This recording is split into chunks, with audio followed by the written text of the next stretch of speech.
Afternoon, everybody. A couple things at the top. First, I want to say that the United States welcomes the agreement reached between the Republic of Korea and the DPRK earlier today. We support President Park's tireless efforts to improve inter-Korean relations, which support peace and stability on the Korean Peninsula. We continue to coordinate closely with the ROK and to reiterate our unwavering support for the alliance. And I'm going to refer you to the Republic of Korea for more detail with respect to the agreement reached. On Ukraine, we welcome today's meeting among Chancellor Merkel, President Hollande, and President Poroshenko in Berlin, and their ongoing shared commitment to the full implementation of the Minsk agreements. We remain concerned, of course, about violence in eastern Ukraine. Our analysis continues to show, and as I have said before, that it is the combined Russian separatist forces and not Ukrainian forces who are initiating aggressive activities. Ukraine's military posture continues to be defensive. We firmly reject Russia's efforts to point to Ukraine as the aggressor. There's no indication that Ukraine intends to conduct or is undertaking preparations for offensive operations in their own country or in eastern Ukraine. We commend the OSCE's ongoing efforts to facilitate Minsk implementation and condemn separatist attacks and pressure on the monitors, which we continue to see. We call on Russia and the separatists to end the violence and begin full implementation of the Minsk agreements, including ensuring the safety and full access for OSCE monitors. And then finally, today, members of the UN Security Council held their first ARIA Formula meeting on lesbian, gay, bisexual, and transgender, or LGBT, issues, particularly in the context of ISIL's crimes against LGBT individuals in Iraq and in Syria. This historic event recognizes that the issue of LGBT rights has a place in the UN Security Council. Around the world, the UN has documented thousands of cases of individuals killed or injured in brutal attacks simply because they are LGBT or perceived to be LGBT. This abhorrent practice is particularly widespread in ISIL-seized territory in Iraq and in Syria, where these violent extremists proudly target and kill LGBT individuals or those accused of being so. No one should be harmed or have their basic human rights denied because of who they are or who they love. We'd like to thank Chile for co-sponsoring this event with us. The United States will continue to raise the plight of targeted LGBT individuals around the world and work to protect their basic human rights. With that, Matt. Thanks. But since I've been gone, and the main news I've noticed since being back in the building is that the Dunkin' Donuts and Subway have opened. I will defer to Brad. The lines have been quite long, I understand. For the first question. Yes, especially at lunch. All right, Brad. Starting on Iran, and slightly different than what we talked about last week, I wanted to check if you saw the comments from President Rouhani over the weekend regarding purchasing weapons wherever they need to purchase them. Do you see that as consistent with the continued arms embargo that you negotiated as part of the JCPOA? We've certainly seen those comments, Brad, and they are a reminder of what we said before about the potential threats that Iran still poses in the region, and a reminder that they continue to conduct destabilizing activities and support to terrorism in the region, which is why that we're not going to take our eye off of that, and it's why U.S. Sanctions with respect to that activity will remain in place, and it's why we continue to have a very robust military presence in the region. And finally, it's why the President and Secretary Kerry have made it very clear that we are going to continue to look for ways to build the partner capacity of our allies and partners in the region. Would you consider that a violation of the UN sanctions as well as the JCPOA if he were to make good on these threats to purchase weapons? Well, I'm not an expert on every one of the UN sanctions that are in place. Again, these sanctions were put in place to bring them to the table for the nuclear talks. I would also remind you that those sanctions are still in place. and they will not be lifted until they have met the key implementing steps under the Iran deal in that agreement. So let's just see, let's see what they do.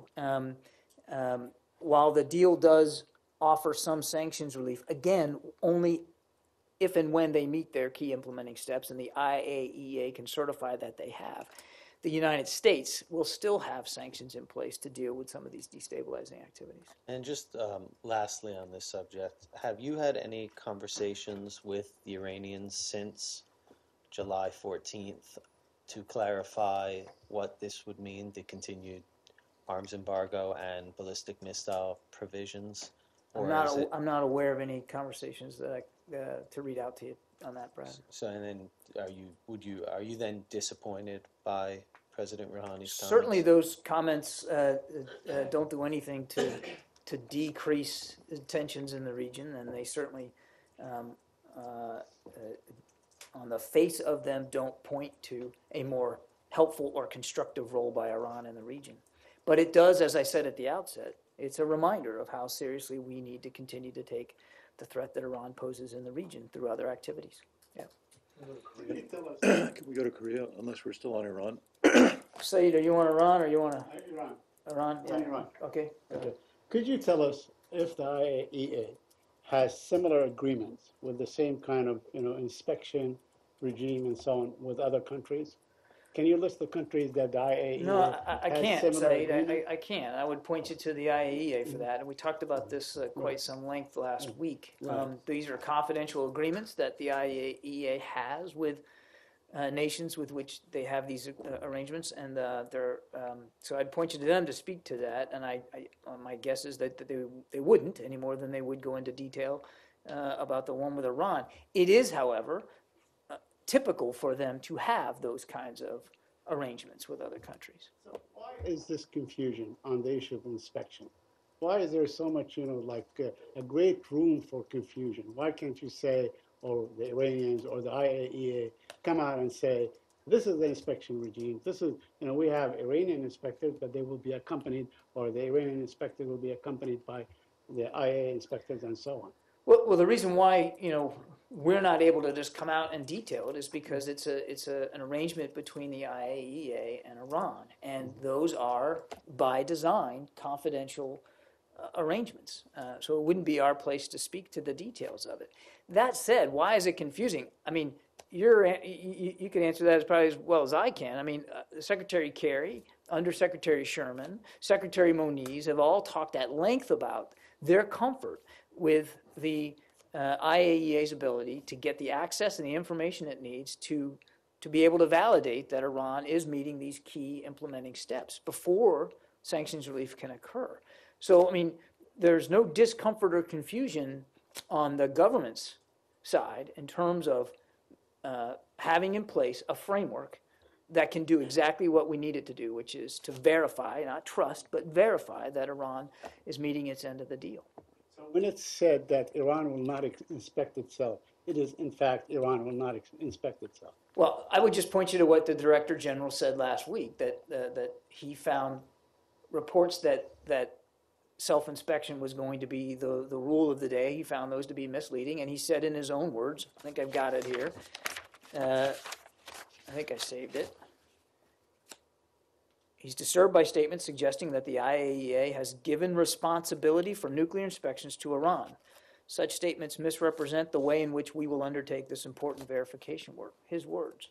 Now, what's entailed with the important verification work? I mean, that's between him, the IAEA, and Iran. The details of that. And finally, on the issue of exchange of embassies between Britain and Iran, now that there is a British embassy, is this what the future will look like in the event that deal does not go through, that you have the unraveling and the breakdown of sanctions and countries going their own way with Iran? Well, I won't speak for other nations, Saeed, and the decision to restore diplomatic relations, that's a sovereign decision made by states. In this case, the United Kingdom, did that by reopening their embassy. But for the United States, we have no intention to do that. And what we want to see out of Iran is actions, the appropriate actions to prove that they are going to meet their end of this deal and before they get a penny of sanctions relief. And that's where our focus is. And as I said to Brad, we're also not losing sight of the other activities that they continue to be capable of in the region, including state sponsorship of terrorism. And we have tools at our disposal, be they diplomatic, economic, or military, to deal with those. But look, each nation around the world, these are sovereign decisions that they make about restoring diplomatic relations or not. We just did 2 weeks ago when we went down and opened our embassy in Havana. These are sovereign decisions, and we have to respect those sovereign decisions by other nations. Iran, now that it's come up, I was going to wait this, but on the agreement or the debate over the agreement. A few minutes ago at the White House, your colleague there, Mr. Ernest, said, "It continues to be our view that this agreement is not a side agreement and it's not a secret one, primarily because this administration went to great lengths to brief every member of Congress about the contents about the agreement. And now that we have seen what appears to be, or at least what the AP has assessed to be a near final agreement, a document that has been released, it's hard to make the case that this is some kind of secret agreement. Is it the administration's position that this is not a secret agreement, and one reason that it's not a secret agreement is because the AP published it? It is Because Secretary. that certainly sounds like what he just said. Well, I did not see the comment, but I'm sure you're reading it. I transcribed it quite accurately. I'm sure you did, Matt. Mm-hmm. It is Secretary Kerry's view that this is absolutely not a secret or side deal. And I've said as much here from the podium. This is these confidential arrangements. Now, the contents of which are confidential, the fact that there is an arrangement between the IAEA and Iran is, of course, not secret or confidential. They do this typically around the world. So it's Secretary Kerry's view that it's neither secret nor is it a side deal. It is an appropriate arrangement between the IAEA and another nation to verify. So you don't take issue with the veracity of the document that was published. You just think that the interpretation of it or the presentation of it, as Director General Amano quoted you saying, was somehow incorrect. Is that correct? I think that's what I said last week. I mean, Okay, I'm not. So I don't want to go over as stuff that you've already gone over with last week. I understand this was an issue of some. I appreciate that. Just discussion. one last point. I mean, as I said last week, I'm not going to comment on the veracity of leaked documents. So But your colleague at the White House just basically said this isn't a secret agreement, partly because the AP has published it. I understand. And that sounds to me, and correct me if I'm wrong, as though you're saying one of the parts of the administration's argument that this isn't a secret deal at all is not only because you've briefed members of Congress on it, but because it's been published. Well, it has been briefed to members of Congress. And the published. parameters of it. What is now, or at least a leaked version of a draft document is now. But look, I mean, I don't want to get hung up on AP's coverage of this. Secretary Kerry doesn't view it as secret. Neither do I. Secretary Kerry doesn't see it as a secret or side because it is typical. It's a typical arrangement between the IAEA and another nation, and it's vital to making sure the verification process takes place appropriately so that we can hold Iran accountable to its end of the deal. Right. Well, is it possible, in your opinion, for the IAEA to do its job if part of the agreement is for Iran to have the people go in and do the samples itself, as long as there is some kind of IAEA monitoring? I would just say, as I said last week, that we are confident, remain confident, that this deal, in all its parameters, will provide the IAEA the access it needs to do its job and to verify. The access it needs? Access and to information that it needs. Okay. To There's be a able difference to, between access and information. Are you saying that they will have the access to this facility that is required, that you're comfortable with? Yes, we've said that before. Okay. They themselves. We have said before that we're comfortable that the IAEA in this deal will have the access they need to do their jobs, to include military sites, and we've said to include Parchin. And that means that IAEA inspectors will go in. I'm not going to get into the technical parameters between So the it's IAEA possible. and Iran. I'll just end this because I know it was going over.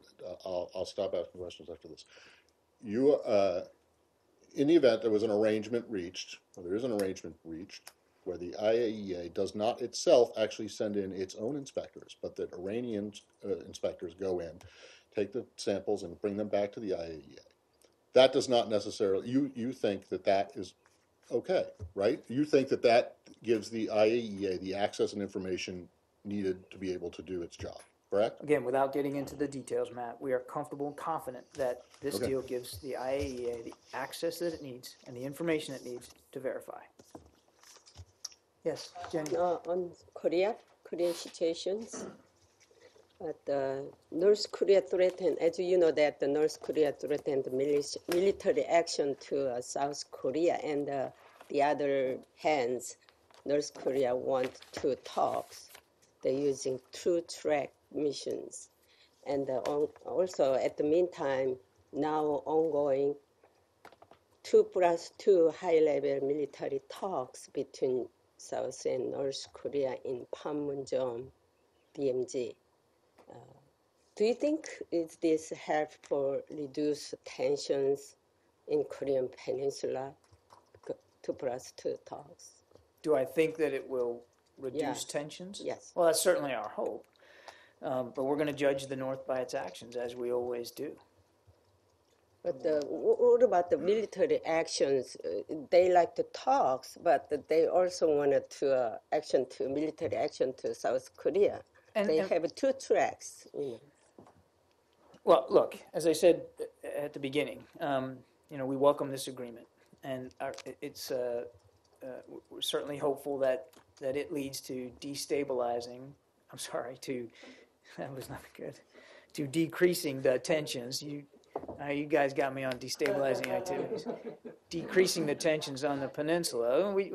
Obviously it was a very tense several days, and we're mindful of that. And again, we welcome this agreement, but now it's up to the North to act, and not simply just make assurances with respect to their own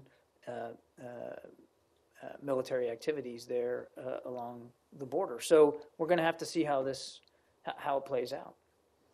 John, one more on that. I mean, I know you welcome the agreement, is it a good thing that the South has agreed to cease its broadcasts as of tomorrow? Well, look, I mean, we're not going to take a specific position on what they've agreed to do. You've seen the agreement. This was obviously a compromise by both sides. And again, I think that's not insignificant all by itself. We hope that it will contribute to decreased tensions, and we're just going to have to see how it plays out. But I'm not going to, parse each agreement that each side made. Well, you welcomed it as a whole, and the reason I Yes. asked the question, and I realize it's a compromise, but it does appear as if the South has caved to the North Korean demand that they cease the broadcasts, which, as I understand it, they have every right to do. It's not like it's an act of aggression to, like firing shells over the border. It's broadcasts. So I'm wondering why it's good in such a circumstance. Why backing down on something like that is necessarily good and necessarily leads to decreasing the tensions, and why it might not just lead to the North trying to bully its way into other concessions by the South. I think the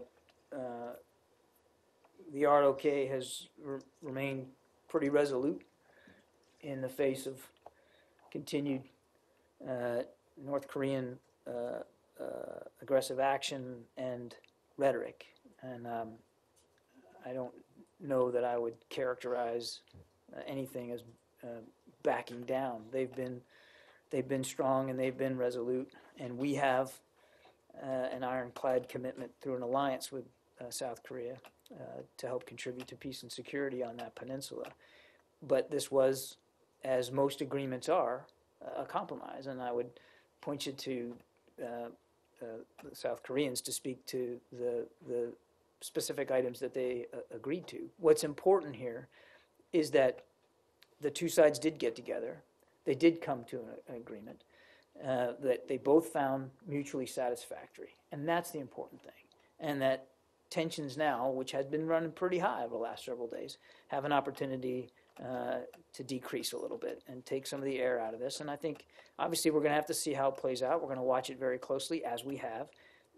But again, I think that they were able to come to agreement is noteworthy, and again, we welcome it. Agreement is agreement, but North Korea is, whenever time they're going to break this agreement, they do again. And Well, as I said, we're going to judge the North by its actions, Jenny. Yeah. Yeah, Right. sure. Any updates on the Kurdish political parties meeting and youth involvement?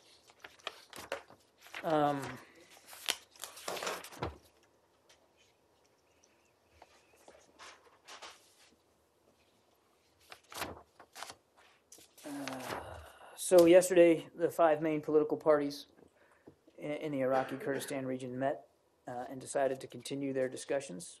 We remain engaged with all the key stakeholders, the United States does.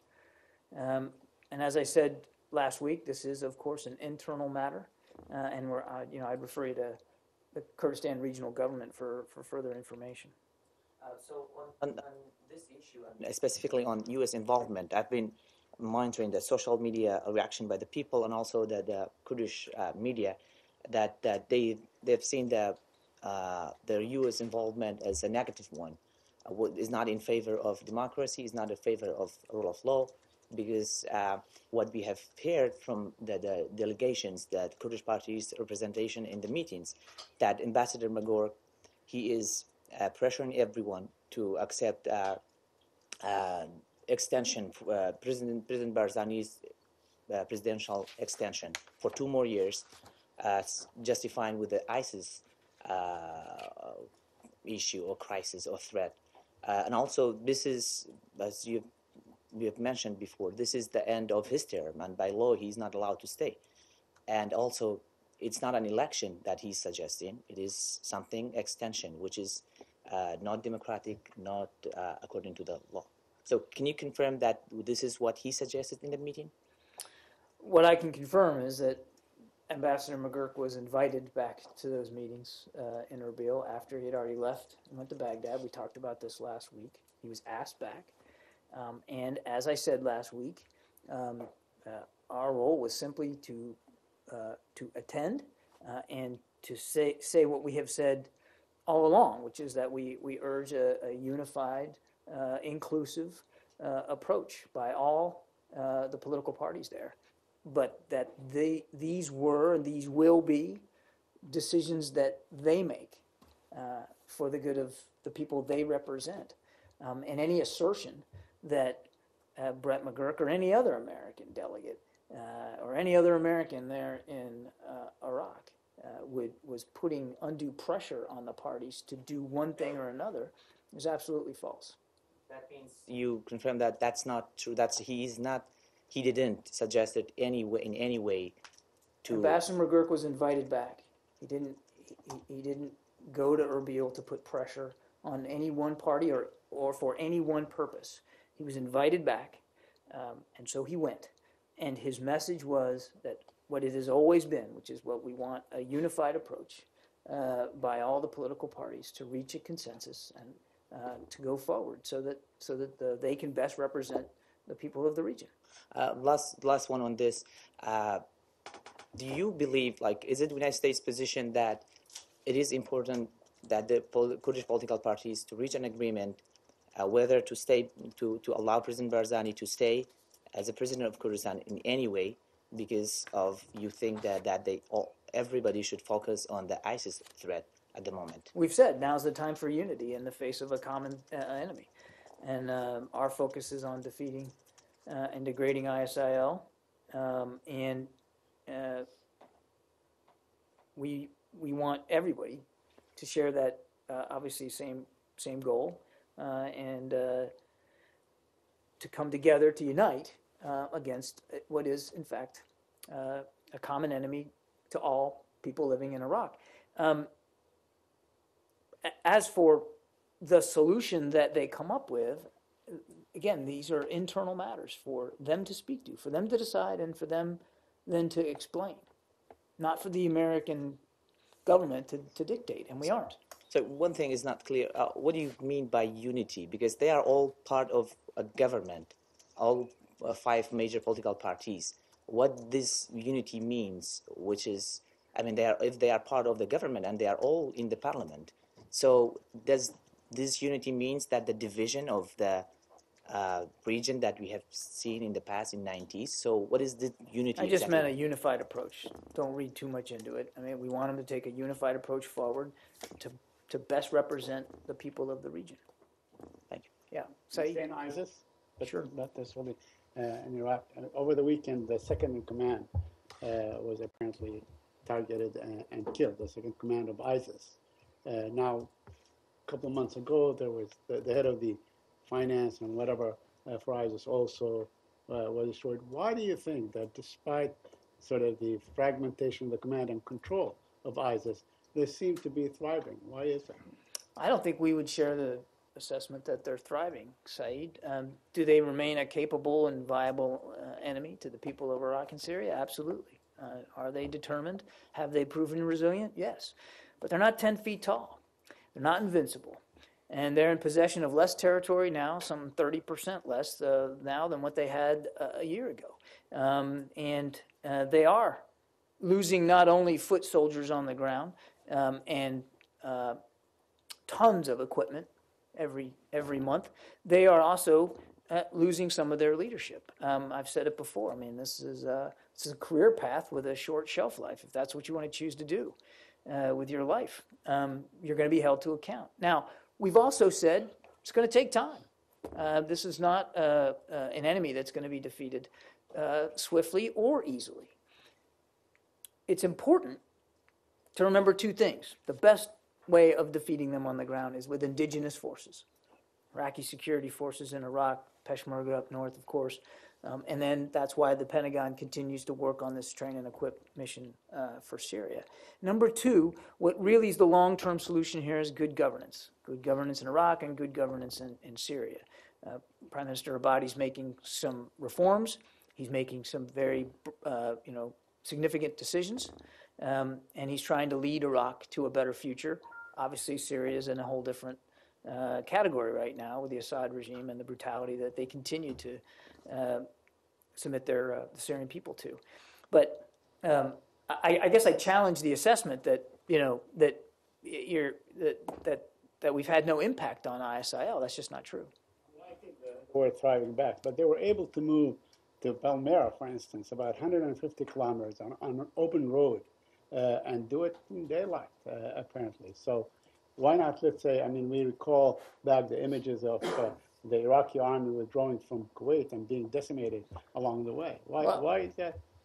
I mean, your question presupposes the fact that we have perfect visibility and knowledge of every move they make, everywhere they make it. That's just not the case. And in Syria, we've recognized that it's a tougher nut to crack because you don't have solidified, unified opposition, counter ISIL forces throughout Syria. Obviously, in the north, we have counter ISIL forces that are quite effective. It's not uniform throughout. It's not even uniform throughout Iraq, as we know. Even though the Iraqi security forces are battling very hard and are improving their battlefield proficiency each and every day. Again, this is going to take some time, but we're not omniscient, and there are going to be times when ISIL advances. There's going to be times when they achieve a tactical victory here and there, as we've seen them do. Oftentimes they are short-lived. You look at Kobani, and you look at elsewhere in Iraq where they have occupied ground like the Beiji oil refinery, and they get knocked out. So there's gonna be give and take here. But if you take 10 steps back and look at what we've done over the last year, you can see a steady diminution of their power and their influence. They don't like to admit that, of course, and you won't looking at their propaganda, you won't see any of that. But they are shrinking their territorial gains, and they are losing leaders, they are losing foot soldiers, they are losing equipment that they can't always readily replace. It's not like they have a supply chain the way a conventional army does, but it's going to take time. And lastly, today the Turkish Foreign Minister Mevlut Cavusoglu said that there is a new initiative, a new U.S.-Turkish initiative, basically to take the fight to ISIS. What is he talking about? Well, let me, I have it here somewhere. I've reorganized the book, so give me a second.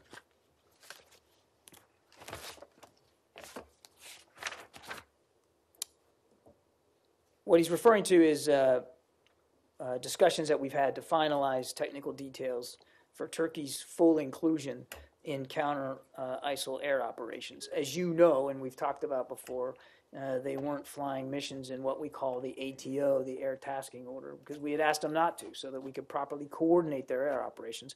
We're finalizing those details now, and I suspect that you'll see them involved in the Air Tasking Order soon. I think it's also, stepping back, just a healthy reminder that they have been a strong contributor to the coalition efforts, whether it's taking care of millions of Syrian refugees, allowing us now access to some of their air bases, and hosting a train and equip site, inside Turkey. So they continue to contribute. We continue to be grateful for those contributions.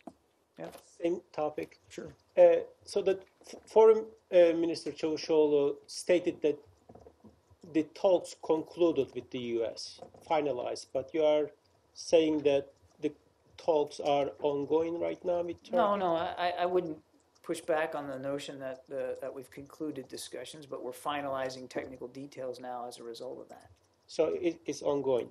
The second question is Friday, last Friday, Secretary of Defense Ash Carter stated that Ankara needs to step up its efforts by the Syrian border against ISIL.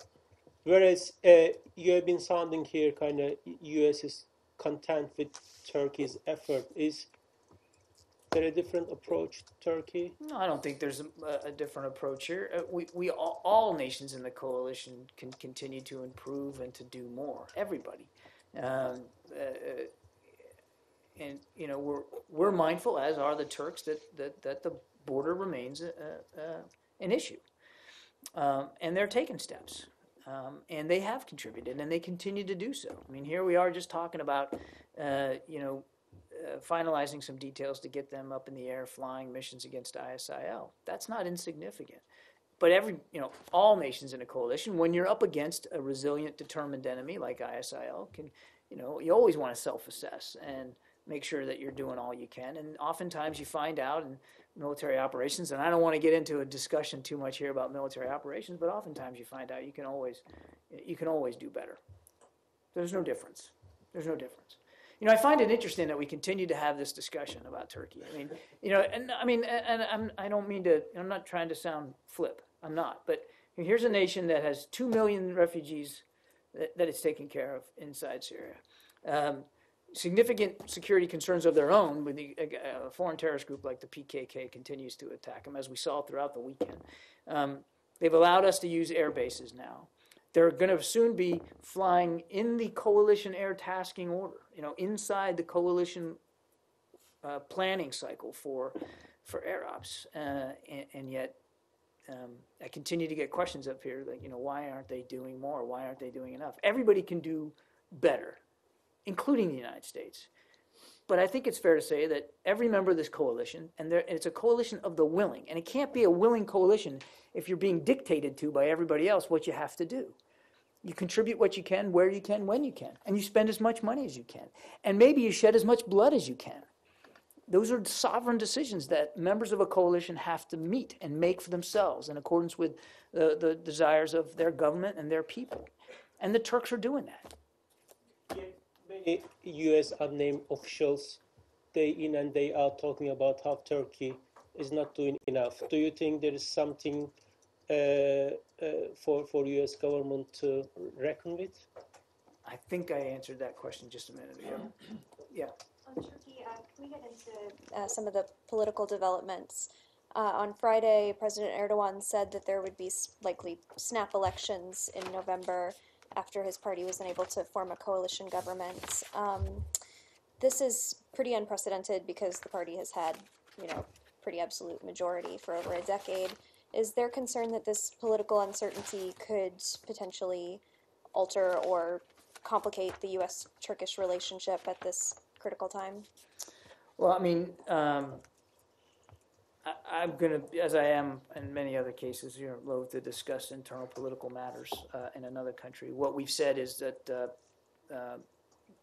Turkey's an ally and a partner, and we're going to continue to work with whatever Turkish government is in place, and I'm not going to get into characterizing the internal political issues. There are some concerns, though, because this call for new elections, a lot of people are linking it to the fact that he just didn't like the outcome of the last set of elections.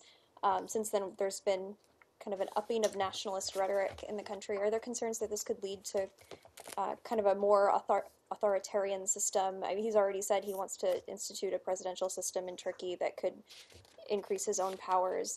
Does this not create any concerns for the U.S. as far as that relationship? I think we're watching this just like we watch political developments in other places around the world. I think our stance, again, around the world for inclusiveness and representative government, fair and free, credible elections, that's ironclad.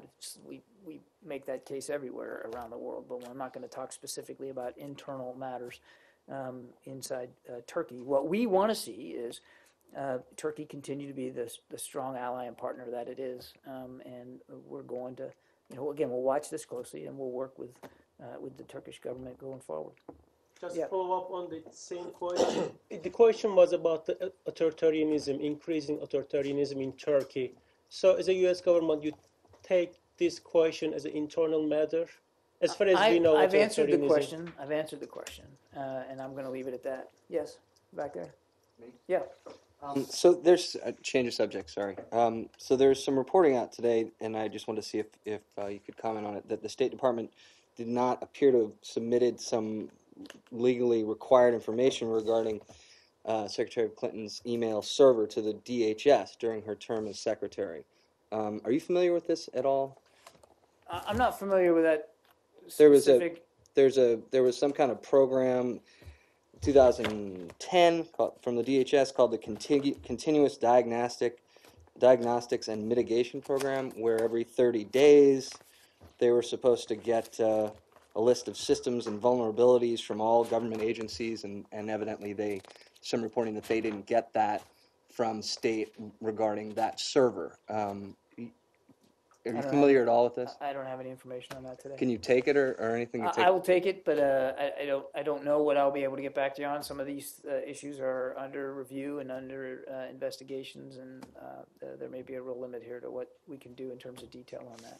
John, just to follow up on that issue, sorry. I know you addressed this before, but when Secretary Powell used a private server, was that a strictly private server? He was using both? Was that a similar situation to Secretary Clinton, or was it entirely different? Or what is Saeed, I honestly have no idea how former Secretary Powell handled email here, and I think I think my predecessors have talked about former secretaries and their email habits before. I just don't have that. I'm not focused on that. Sorry. Yeah. Russia? Sure.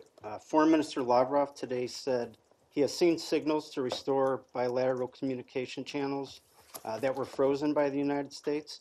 Are you currently considering reopening these, specifically the bilateral commissions? What I would tell you is that there are areas where we cooperate with Russia. The Iran deal is one of them. Syria and a way forward for a political transition is another. There's areas, obviously, that we disagree. I don't have anything to announce with the restoration of any one vehicle here today, but Secretary Kerry continues to communicate directly with Foreign Minister Lavrov on a range of issues. I expect that communication will continue. And as I said, there are some areas where we're going to see progress and work closely together on, and there's going to be other areas where we continue to disagree. Senator Cruz today said he asked the Obama administration to release this report about a U.S. It was prepared by the Pentagon about a U.S. response to alleged violations of the INF Treaty with Russia. What do you think of the senator's request? Do you think this is a good idea? I haven't seen the senator's request. I'd point you to DOD for this. Yeah, Samir? Do you have a reaction to the protests in Lebanon? We've seen the reports of the protest activity, and as our Ambassador Hale, said today in Beirut, following his meeting with the Prime Minister, we are deeply troubled by the images and reports of injuries. We support a thorough investigation and accountability, and of course, restraint. This weekend, Lebanon's vibrant civil society voiced its frustration over the political paralysis that has held Lebanon captive for too long. The United States continues to strongly support the Prime Minister's efforts to advance political consensus so that the Cabinet can work on many urgent issues. Yep. Come on now. Is that? Oh, Saeed, I thought you had your hand up again. Oh, I thought it sounded just like you. Go on. Thank you, sir. Before Prime Minister Modi visits the U.S. Silicon Valley next month and going to the UN, now the tension between the two countries, India and Pakistan, is building on the border because the NSA level, National Security Administration level talks failed or they were cancelled. India said it was cancelled by the Pakistanis, and Pakistani said that India is not willing. So blame game going on between the two countries, but people are hurting the innocent people in both countries. My question is here that India said that when two prime ministers, India and Pakistan, met in Russia, they agreed next level of talks in India will be only on terrorism, about terrorism between the two countries, counter-terrorism. But when these talks were started, that Pakistan started saying that we will not talk about terrorism, but other issues, including Kashmir, then that's what happened. So where do we go? Because Pakistan doesn't want to talk about terrorism, and India is saying that before any talks starts between the two countries, terrorism issue must be end, or Pakistan should stop terrorism into India, and then we can talk on all the issues that are remaining and past and future. So what role do you think U.S. is playing or will play in the future now between the two countries? Well, look, we were encouraged by the constructive interaction, the early constructive interaction between the leaders of India and Pakistan earlier this year, as you pointed out, in Russia. And we're disappointed that the talks didn't happen. And as I've said before, Goyal, we just encourage India and Pakistan to resume a formal dialogue soon. As we've said, this is the issues are important. We recognize that. The tensions in the region are significant. We recognize that. And we believe it's important for leaders of both countries to resume this dialogue and discussion and to try to come to some resolution. And you think next month when UN leaders meets at the United Nations, global leaders, including, of course, Secretary of State will be there, and Indian Foreign Minister will be there, and so will be the leaders from India and Pakistan. You think there will be some kind of talks there, and U.S. will encourage or will have some secretary-level talks between three? I don't have any specific schedule items to read out for the UN General Assembly next month. You're right, Secretary Kerry will be going. I think you can expect that his dance card will be pretty full. He'll have a very ambitious agenda of meetings and discussions. And as to whether or not the leaders of India and Pakistan will use the opportunity to further discuss, I'd point you to them. What we've said, and I want to repeat, is that these are issues for the two to resolve together. And that's what we continue to encourage, is a resumption of dialogue between the leaders of both India and Pakistan. Let me ask you one more quickly. As far as terrorism is concerned, where do U.S. starts as far as terrorism against India is concerned? Because two countries, U.S. and India, are also talking about counterterrorism and all their own all the time. Right. What? I didn't follow the question. Terrorism against India is concerned from Pakistan, but that's what India is saying. U.S. India is also talking many times on counterterrorism in the region. So where do U.S. stand as far as terrorism against India is concerned, or in the region? We're very clear about the continued threat of violent extremism around the world, and if there's there are many shared challenges facing the global community. That's certainly one of them. And as I said, we want both nations to sit down and hammer out the issues between them. Some of them have to do with violent extremism, and some of them don't. We understand that, but these are issues that the two parties have got to work out. Our position about terrorism and the threat that it continues to pose around the world remains the same, and the United States will stay committed to countering violent extremism using all the elements of national power and international cooperation that we can. Thank you, sir. Does it mean that when you say that India and Pakistan need to resolve it between themselves, does it mean that you don't see any role for the United States in this conflict? In what conflict? The conflict in India and Pakistan. What we've said, particularly with the tension in Kashmir, is that our position has not changed. That this is an issue that India and Pakistan need to resolve. When it comes to countering terrorism around the world, obviously the United States plays a role, and we want everybody to play a role in that. But when you're asking me about these particular tensions, we're disappointed that the talks didn't occur, and we would like to see them resume. Have you spoken to anybody in New Delhi or Islamabad after the cancellation of the talks? I don't have any readouts of So will the United States make any effort to restart the talks? These are, I said before, this is an issue for India and Pakistan to come together and to resolve, and we've been very clear about that. I don't have any readouts of conversations to add to that discussion. Yes, in the back there. I'll get to you, Matt. Airby News TV Pakistan. Yeah. We have seen a new wave of terrorist attacks in Afghanistan, especially in the Kabul. Few were claimed by the Taliban, few were not. Right. Since the start of 2015, the White House stops saying Afghan Taliban as terrorists. I hope you know about it. So, how do you see this new strategy for not calling Afghan Taliban the terrorists?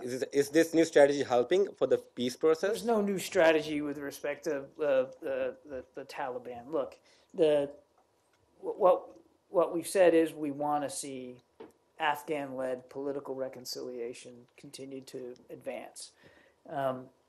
And it was encouraging, the first round of talks a few weeks ago. We haven't been able to see that happen again. Yes, there's been some violence in Kabul as recently as just a few days ago. As you're right, Taliban claimed responsibility for some, and others they didn't. So I'm in no position to judge, who's responsible. Hang on a second, sir, I got you. But there's no new strategy with respect to what we're trying to do in Afghanistan with our international partners. That's what the Resolute Support Mission is all about, and you might have seen that 3 Resolute Support civilians were among the dead this weekend. It's about helping the Afghan National Security Forces continue to take the lead for security in their country.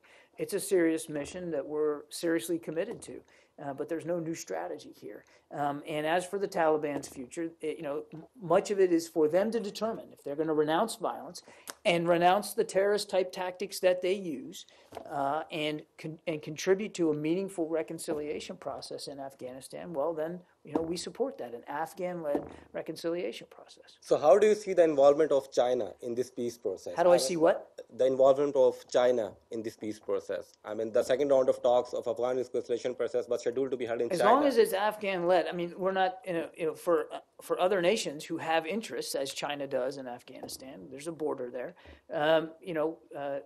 as long as that participation is helpful to an Afghan-led process, then we're in no position to say we don't support that. Yeah. Matt, did you have one? Yeah. A week or so ago, the administration weighed in the lawsuit against the Palestinian, against the PLO and the PA about the damages for the terrorism lawsuit. Today, the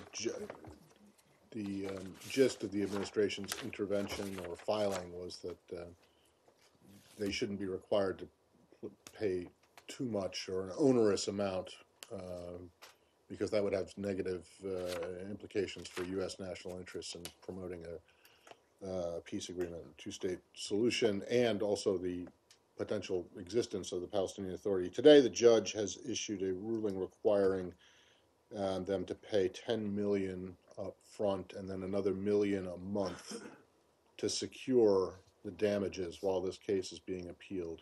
Is that, in the administration's view, is that too much to be asking? Does this place an undue? Does the administration believe it places an undue burden on the Palestinians?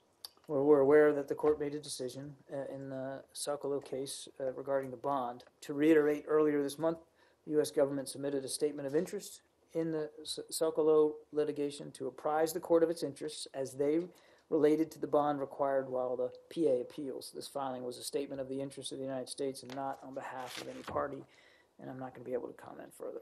Well, is the United States concerned at all that some or any of this money will be actual money that you might have provided to the Palestinians in the past? I'm just not going to be able to comment further, Matt. And that's because why? I'm not going to be able to comment further on in this particular case. Well, I understand that, I mean, you submitted a statement of interest on behalf of the U.S. government. They're saying that it's in the national interest of the United States. I just want to know is whether the judge's decision today, do you think the judge, in making his determination today, took your statement of interest on board?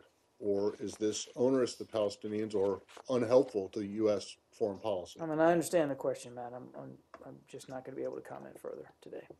Today? Quick follow-up is that you being the largest contributor, giving the Palestinians close to $500 million a year, will you guarantee those, like a I don't loan have any. guarantee I of don't the have $10 any. million and $1 million I don't have month? anything further to add on this today. Yes. Prime Minister Abe announced that he would not attend the September 3rd ceremony in China. Do you have a reaction to that? And do you have any update on who the U.S. will be sending?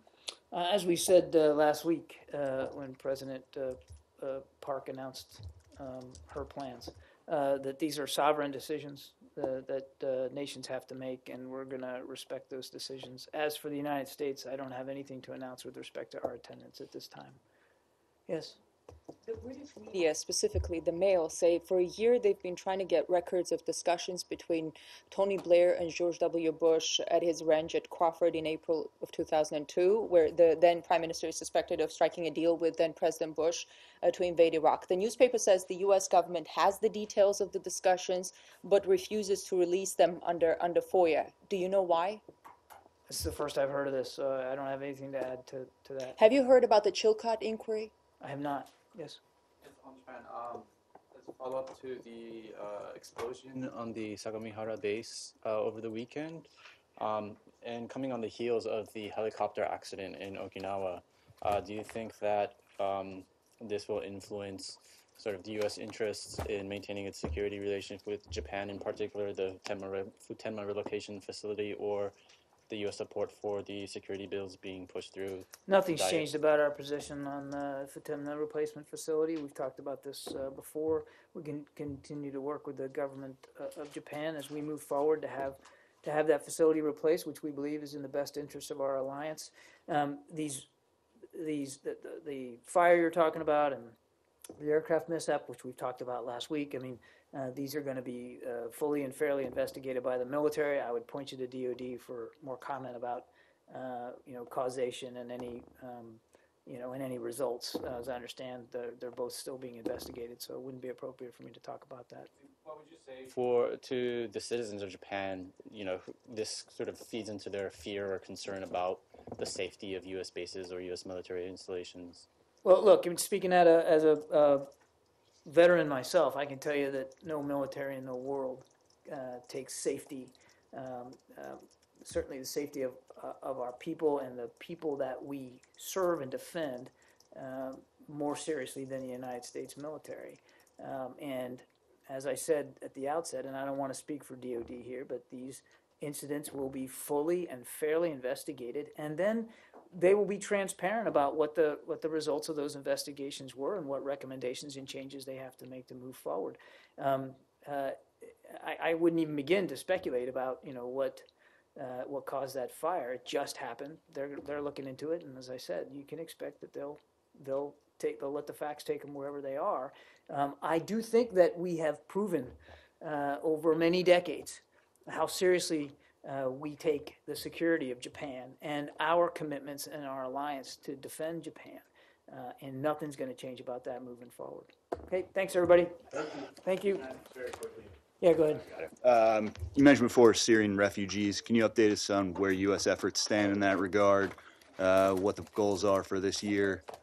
How many you've let in? if you think those efforts are sufficient. Yeah, hold on a second. I think I got something on that. So we expect to welcome between 1,000 and 2,000 Syrian refugees this fiscal year, and 5,000 to 8,000 Syrian refugees in next fiscal year, 2016. There are 15,000 Syrian refugee referrals in the pipeline from UNHCR. We continue to be a leader in this regard, both in terms of refugees we bring in, but also the amount of money that we contribute to the effort. As we've said before, that's not the metric of success here, though. It's accepting refugees is one aspect, but really it's about helping ensure, because most of these people want to go home, and you can expect that's understandable. And so what we're really committed to is helping to foster the kind of political transition inside Syria so that it is a safe environment for Syrian people to return, including the millions that are seeking refuge in Turkey right now. Okay, thanks everybody.